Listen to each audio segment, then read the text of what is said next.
안녕하세요.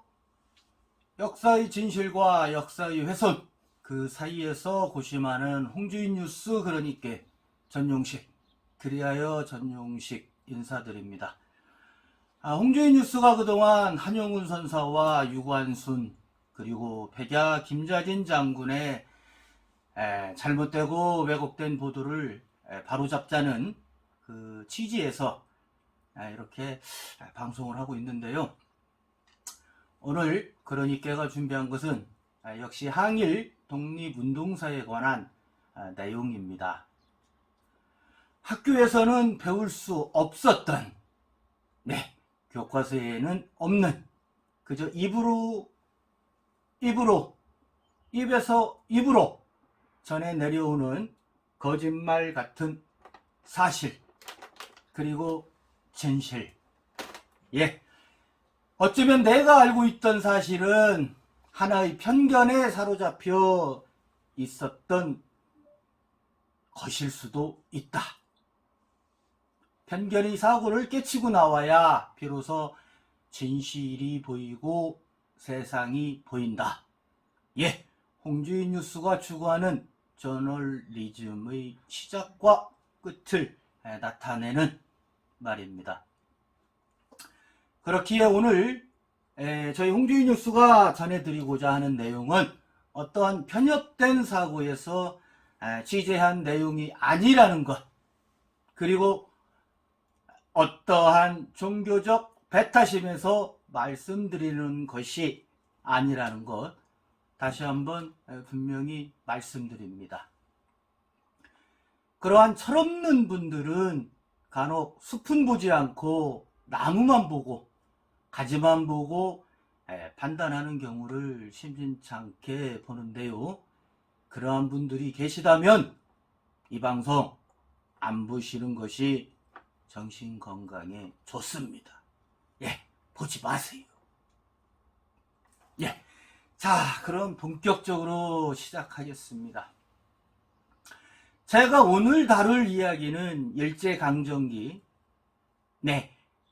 1938년과 39년에 있었던 두 개의 사건, 두 개의 시선입니다. 어떻게 생각하면 슬픈 우리의 흑역사이고 결코 생각하기 싫은 우리의 역사에 대해서 진지하게 생각해보는 시간을 가져봤습니다. 흔히들 친일파 청산과 일제, 친일 인사들에 관한 이야기를 하면 반대측 논리죠. 그래도 공과 사는 가려서 판단해야 한다. 그때는 그랬다. 먹고 살기 위해 그랬다. 네가 그 시절을 아느냐?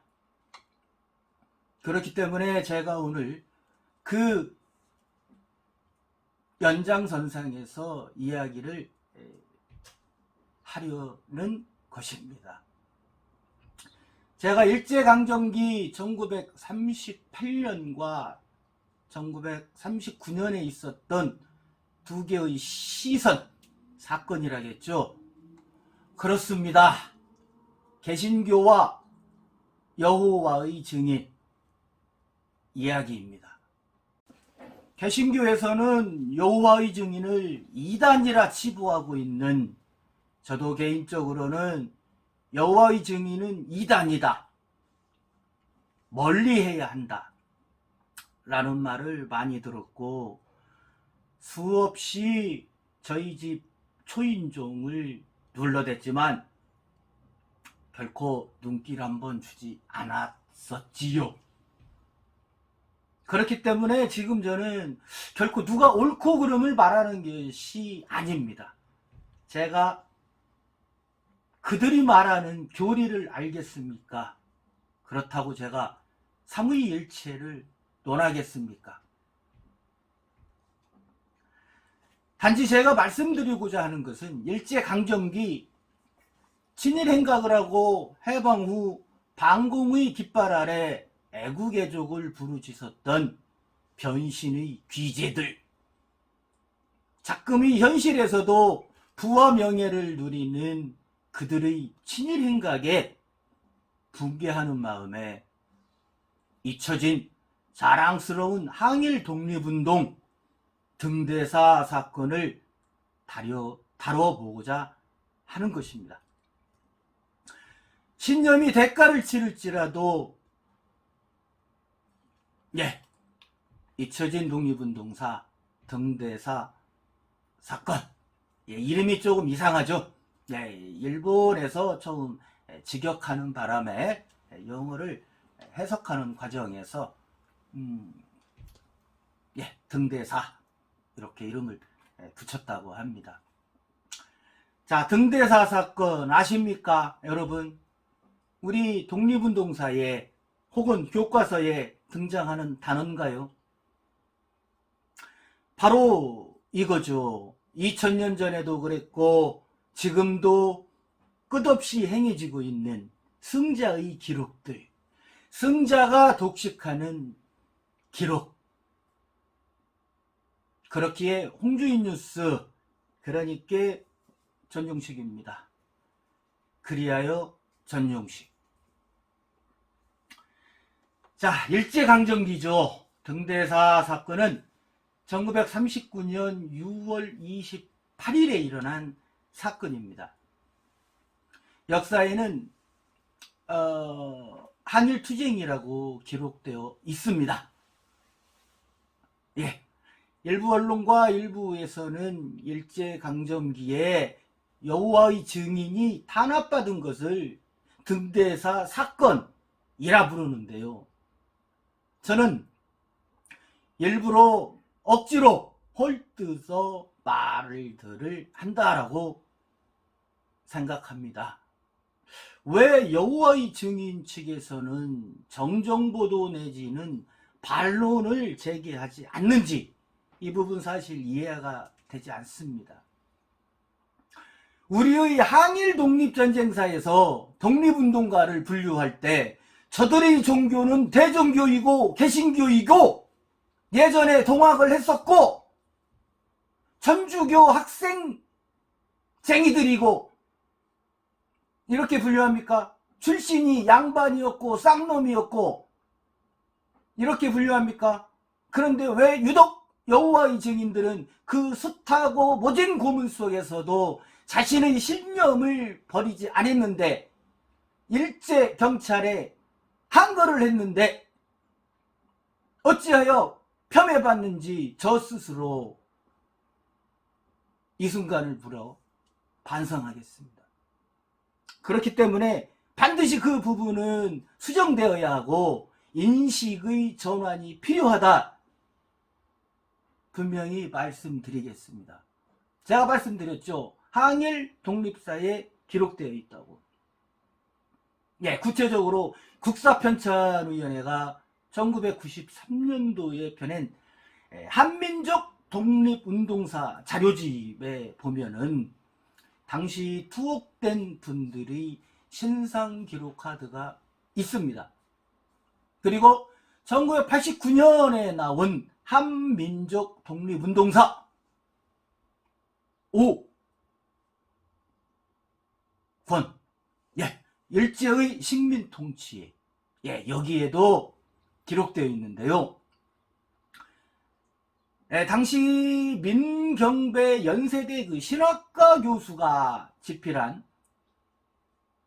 내용을 보면 일본 기독자에 대한 박해와 저항편에 일본의 등대사 사건을 수록했습니다.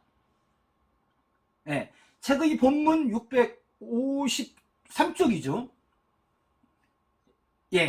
당당히 진술한 모습은 일본 기독자의 양심으로 별처럼 빛났다.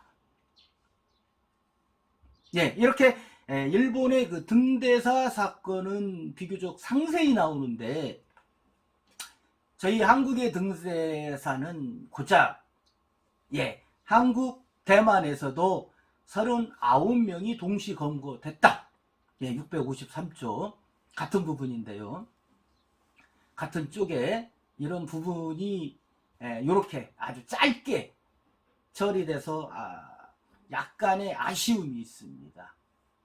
일각에서는 이런 주장을 하지요. 당시 책을 집필한 민경배 교수가 신학대학교에서 아이들을 가리키고 신학을 공부하고 연구하는 그러한 위치에 있다 보니 어찌 보면 그들이 말하는 정통 신학의 입장에서 일부러 배제 내지는 축소하지 않았나 하는 그런 합리적인 주장들을 하고 있습니다. 결국 한민족 독립운동사의 그 측면에서 전체를 바라봤어야 하는데 독립운동사의 종교와 신앙의 문제를 같이 바라다 보니 이러한 결과가 나와서 아쉽지만 그래도 다행이다. 짧지만 그래도 기록은 기록이다 라고 말입니다. 제가 이렇게 목소리를 높이는 이유는 저희 홍주인 뉴스를 보시면 유관순의 실체라고 일부를 하나 제작한 것이 있는데요.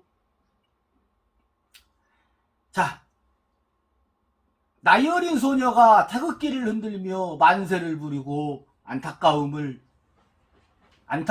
죽음을 맞이했다는 가공으로 만들어진 시나리오 하나만으로 작금의 이 순간에도 추앙받고 버젓이 태극의 정중앙에 동상으로 자리잡고 있는 내포 신도시 홍해공원 유관순이라는 가공의 인물도 있는데 모진 고문 속에도 자신의 신념을 포기하지 않았던 그때의 그분들이 단지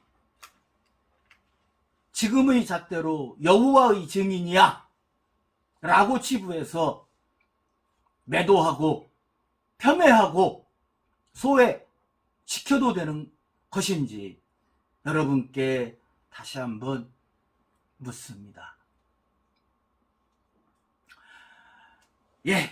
이렇게 승질내고 강하게 주장하니까 그러니께입니다. 승질 안 내면 그러니께가 아닙니다.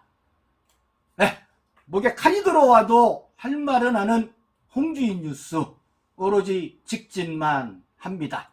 빠꾸는 없습니다. 그러니께 전용식, 그리하여 전용식입니다. 환원에서 다른 장면, 다른 시선입니다. 가하면 예하시오. 안 됩니다. 불법이요. 이렇게 외치는 사람들은 입이 틀어막힌 채 퇴장당했고 결국 가결을 알리는 둔탁한 소리만이 고요한 예배당을 갈랐습니다. 신사는 종교가 아니요 기독교의 교리에 위반하지 않는 본의를 이해하고 신사참배가 애국적 국가의식임을 자각하며 황국신민으로서 적성을 다하기로. 그렇기 때문에 신사참배는 종교의식이 아니다. 국가의식이다.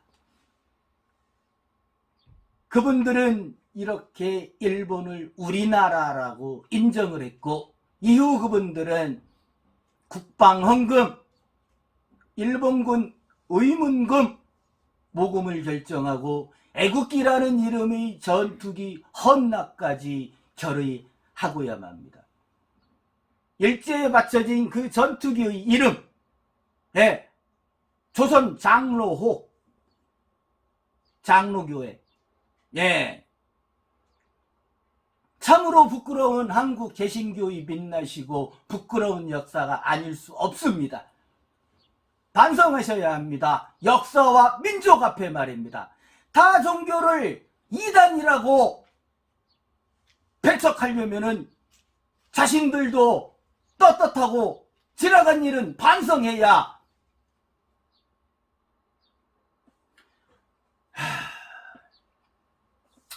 그렇지만 결코 그들은 그러지 않을 것입니다. 왜냐고요? 우매한 신자들은 지난주에도 그랬고 이번 주도 또 다음 주도 그들 앞에 하나님과 예수의 이름으로 헌금을 할 것이니까요. 우매한 신자들은 그래야만 마음의 평안을 얻고 하나님과 예수님은 나에게 축복을 주시니까요. 한때 한국교회에 회개의 물결이 요동친 적이 있었지요. 하지만 부흥한 한국의 대형 교회들이 시대를 거듭하며 변절하였듯이 자신의 죄를 고백하고 죄사함을 구하는 간증과 회개 또한 시대를 거듭하며 변질하고 있다고 스스로 자성의 목소리들이 있지만 미약하지요. 그래서 우리 모두 알고 있지요. 그것은 결코 부질없습니다. 힘이 없습니다. 우리는 익히 알고 있는 사실입니다. 음란한 고멜도 살려주지 않았느냐? 어느 거룩하고 위대하고 전지전능한 목사님이 이렇게 말을 했었지요. 이미 회개하여 죄 사함을 받았다는 궤변, 그의 회개는 어디를 향하고 있었을까요? 언제부턴가 죄를 고백하는 간증과 회개라는 형식으로 이를 또한 자신의 힘을 과시하는 기회, 도구로 삼았다는 의구심이 이미 팽배한 바, 이러한 작금의 폐해, 궤변에 교회개혁 실천연대 박덕근 목사는 이런 말을 남겼습니다. 일부 대형교회에서는 회개가 불의한 사회적 신분과 행위를 세탁하는 도구로 거래하듯 이용되기도 한다 라고 말입니다. 일반화할 수는 없겠지만 이것이 일부 한국교회의 참담함이라고 말한다면 지나친 것일까요? 지나친 것일까요? 진정 신앙심으로 똘똘 뭉친 이들이라면 이러한 현실에 분명 자괴감으로 절망할 수밖에 없을 것입니다.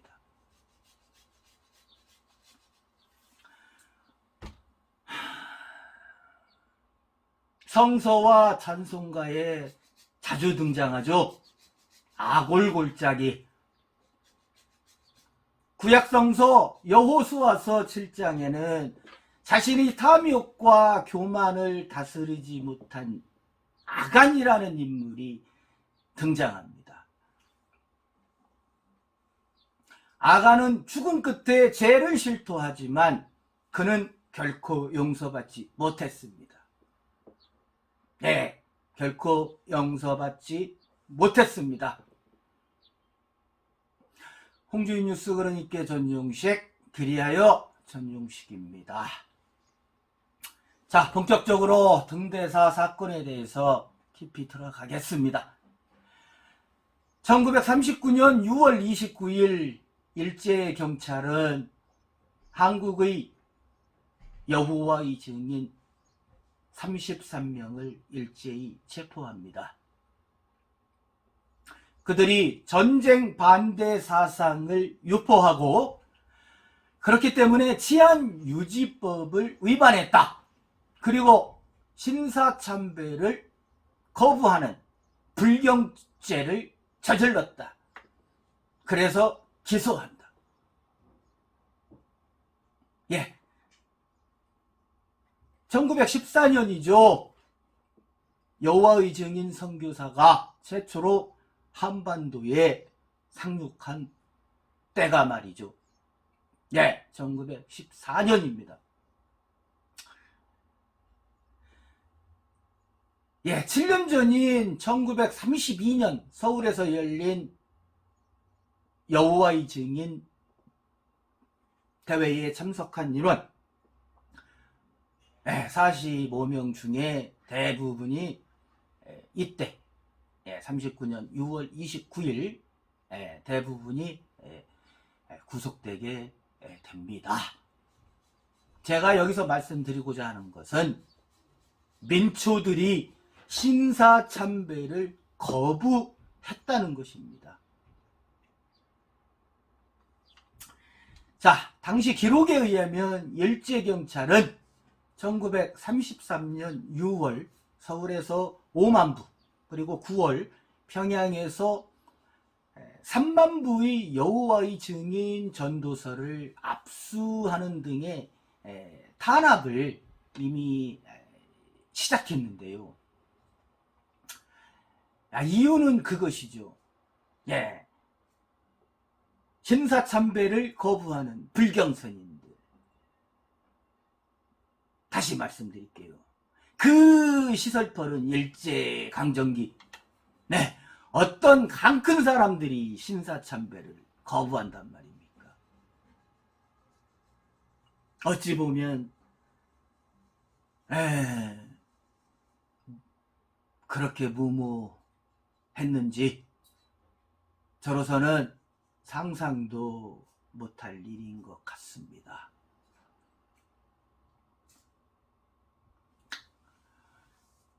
아, 1938년 그때 그랬다지요.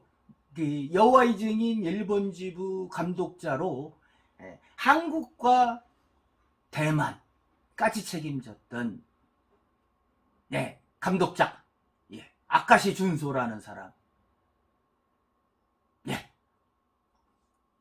그랬답니다. 여호와의 증인들이 모인 자리에서 너희들이 체포될 날도 얼마 남지 않았다, 머지 않았다 라고 경고 아닌 경고를 하고 다녔고, 또 그때 그 자리에서 그렇게 말을 했다고 합니다. 하지만 아이러니하게도 당시 아카시의 아들 역시 병역 문제로 일본 경시청에서 조사를 받던 때였다고 합니다. 결국 그의 아들도 여호와의 증인이었던 것이죠. 마침내 칼을 빼듭니다. 1939년 1월 아카시의 아들과 다른 일본인이 거부하니까 일본과 대만, 한국에서 잇따라 일제검거 작전이 시작하게 됩니다. 이때 한국에서는 6월 29일 체포된 33명 포함해서 일제시대에 수감된 증인이 38명에 이른다고 합니다. 5명이 추가된 것이요. 이것이 이른바 등대사 사건입니다. 자, 이번에는 일본 쪽 기록을 한번 살펴볼까요? 오히려 자세하게 서술되어 있습니다. 일본인 구라타 마사히코가 한국에서 발간한 책이죠. 일제의 한국 기독사 탄압사. 기독 교문사가 발행한 책인데요. 이 책을 보면 한국 등대사의 지도자 분태순, 그 양반의 경찰 신문 조서가 나옵니다. 그래서 그 책에서는 이렇게 인용을 하는데요. 우리는 전쟁에 반대한다. 만약에 우리가 전쟁에 나가서 적병을 사살하라는 상관의 명령을 받았다 할지라도 이것은 여호와의 증자로서는 못한다. 원수라도 인간인 이상 죽이면 안 된다. 예. 그리고 저자 마사히코는 또 이런 평가를 내리기도 합니다. 이 어려운 시대에 유일신 신앙이나 재림신앙 혹은 평화사상을 가졌기 때문에 천황제와 대결하게 된 한국 기독교인들이 교파를 넘어서 존재하고 있었다는 사실은 주목할 만하다 라고 지금 생각하면 정말 극찬을 했다라고 표현할 수밖에 없습니다. 예.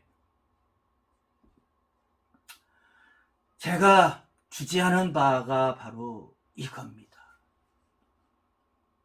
한국 기독교인들이 교파를 넘어서 존재하고 있다. 그러니 너희들 싸우지 마라. 이것이 등대사 사건이 남긴 역사적 사실이고 역사적 교훈이 아닐런지 네, 감히 생각해 봅니다. 일제경찰이 주시하고 일제경찰에 감시당하는 그 시설 털었던 일제강점기 어느 강큰 사람이 신사참배를 거부한단 말입니까? 이것의 실체는 무엇일까요? 이것을 그들은 신념이라고 말들을 합니다. 신념. 예, 그 신념에 따른 행위, 행동 정말 무섭습니다. 그럼 도대체 그 이해하지 못할 이러한 행동들의 근원은 어디에 있었을까요? 홍주인 뉴스 그러니까 전용식 그래야요 전용식. 신약성경 마테오복음 26장을 보면 예수는 제자들과 있다. 가룟 유다와 함께 찾아온 대사제들에게 붙잡혀갑니다. 대사제의 종은 칼과 몽둥이로 무장을 했기 때문에 베드로가 예수를 방어하러 나섰는데요. 결국 베드로는 칼을 들어 대사제 종의 귀를 잘랐습니다. 그때 예수는 이렇게 말했다고 합니다. 칼을 칼집에 도로 꽂아라. 칼을 잡는 자는 모두 칼로 망한다. 라고 말하며 베드로를 말렸기에 여호와의 증인 신자들은 이런 예수의 설교를 무기를 들지 말라라는 가르침으로 해석한다고 합니다. 예, 그렇기에 군사훈련도 거부한다.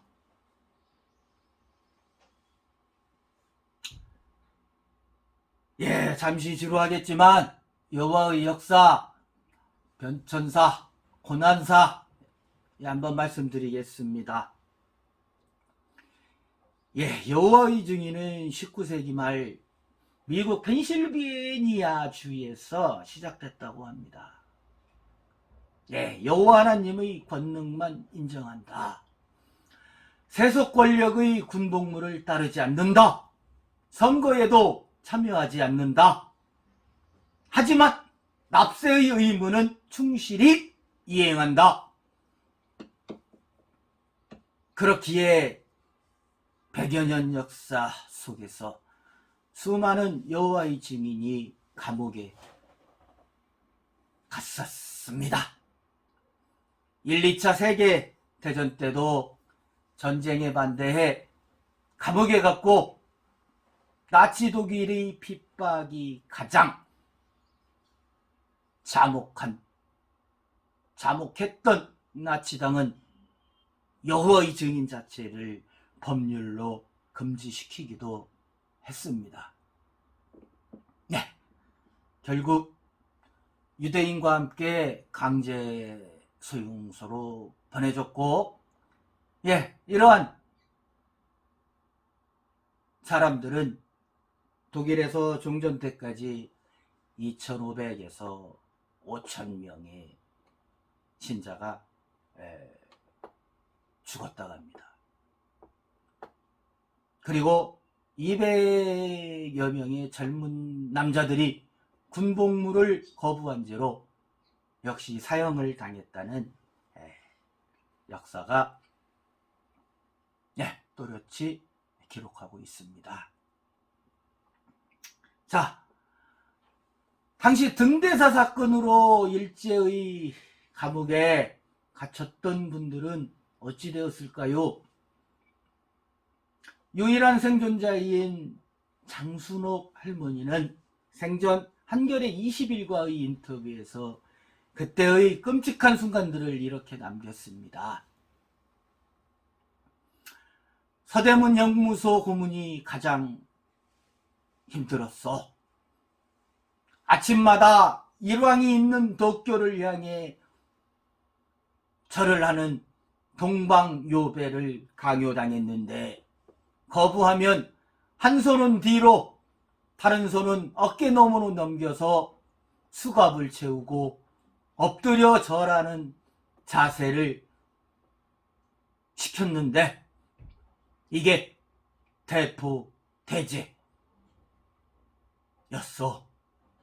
그렇게 우리는 당했어. 대포대제를 1시간 이상 하면 죽어. 이렇게 그때의 고통을 전했습니다. 그리고 2명을 함께 채우는 수가, 함께 채우는 쌍수가, 2명의 발에 고랑을 함께 묶는 겹고랑 고문, 때때로 독방에 2명을 동시에 가두고 손을 뒤로 하고 팔짱을 끼게 했으며 심지어 잘 때도 수갑을 차고 팔짱을 끼어야만 했었어.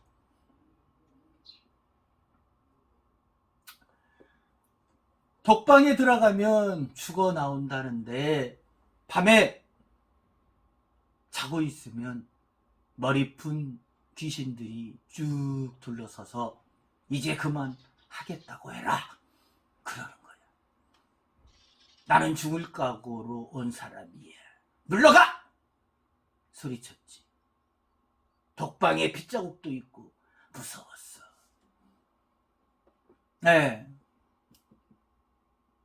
장순옥 할머니가 고통스럽게 돌이킨 악몽 같은 이야기입니다. 이렇게 7개월간 고문을 당했다고 합니다.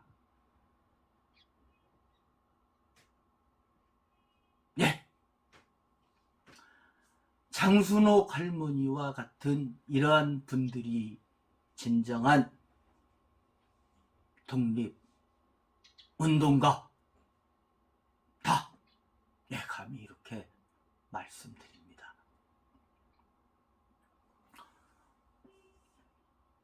쟤는 1945년 8월 16일부터 독립운동을 했어. 이런 세간의 비아냥 그냥 웃어넘길 이야기가 아닙니다. 평범한 민초들이 신사참배를 거부하면서 일제경찰과 맞섰는데 이것이 독립운동이지 무엇이 독립운동이라는 것입니까? 이렇게 무섭고 무서운 일제강점기 시절 결국 투옥된 38명 중에서 5명이 숨졌는데요. 장순옥 할머니와 함께 수감됐던 한순기라는 아주머니. 이분도 역시 이분은 옥에서 숨을 거두셨는데요. 이분의 일화 역시 눈물이 날 정도로 참 거시기합니다. 당시에 이들을 감시하던 간수가 있었는데요. 이름은 김종숙 씨. 김종숙이라고 합니다. 이들을 감시하는 간수였다가 결국에 나중에는 여호와의 증인 신도가 되었다는, 신자가 되었다는 그러하신 분인데, 이분의 회고담에 한순기 이 아줌마의 이야기도 전해집니다.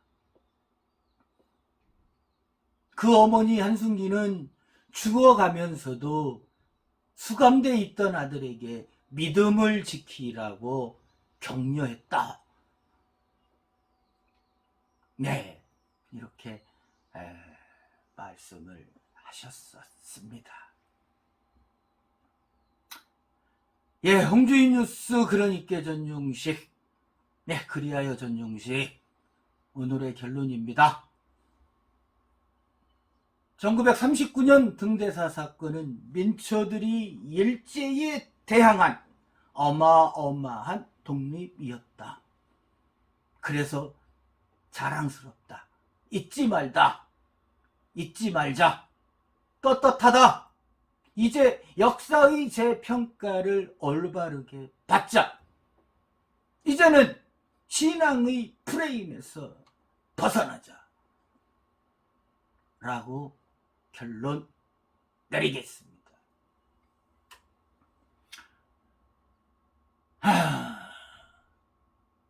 아직 할 말이 남았습니다. 이쯤에서 끝내야 되는데,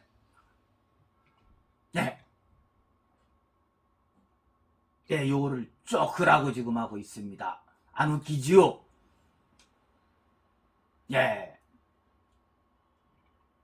작금의 시절 어느 한쪽에서는 종교의 대변혁, 대개혁을 주장하고 있죠.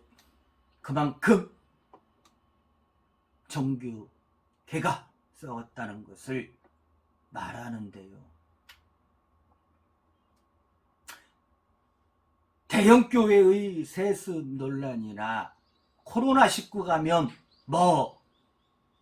전파, 이런 것은 이야기하지 않겠습니다. 이런 말이 있습니다. 교인에게 있어 3대 중심은 하나님, 교회, 그리고 담임 목사. 담임 목사의 뜻은 곧 하나님의 뜻이다. 할렐루야, 아멘. 이런 것을 우리는 궤변이라고 하지요. 궤변. 성경 어디에도 나오지 않는 그들만의 주장과 움켜쥐고 놓지 않으려 하는 그 무엇. 종교개혁 500년 만에 또다시 개혁이 일어난다면 그것이 바로 이 땅이어야 하지 않을까 하는 생각이 듭니다. 홍주인 뉴스 그러니까 전용식, 그리하여 전용식, 마태복음의 한 장면입니다. 율법에 따라 6월절 예배를 위해 들어간 성전 공간에는 기도하는 사람들 대신 종교 지도자들과 또 그들과 결탁한 장사꾼들이 가득했습니다. 예수는 성전 앞에서 매매하는 모든 사람을 내쫓으며 그들의 의자를 둘러엎고 이렇게 말했습니다. 내 집은 기도하는 집이라 일컬음을 받으리라 하였거늘 너희는 강도의 소굴을 만드는도다. 뉴스 그러니까 전용식, 그리하여 전용식. 미국 상원의 제플 목사였던 리처드 헬버슨 목사는 이렇게 말을 했답니다. 교회는 그리스도로 이동해 철학이 되었고 로마로 옮겨가서는 제도가 되었다. 그 다음 유럽으로 가서 문화가 되었는데 마침내 미국으로 왔을 때 교회는 기업이 되었다. 예, 여기에 영화 쿠아바디스의 감독이죠. 김재환 감독은 이렇게 덧붙입니다. 교회는 한국으로 와서는 대기업이 되었다. 예. 무조건 내가 옳다는 식의 종교가는 진정한 신앙인의 모습은 결코 아닐 것입니다. 모두를 인정하고 포용하는 마음이 절대적으로 필요한 시점이 지금 이 순간, 지금 이 순간이 아닐지 생각해 봅니다. 홍주인 뉴스 그러니까 전용식, 그리하여 전용식 마치겠습니다.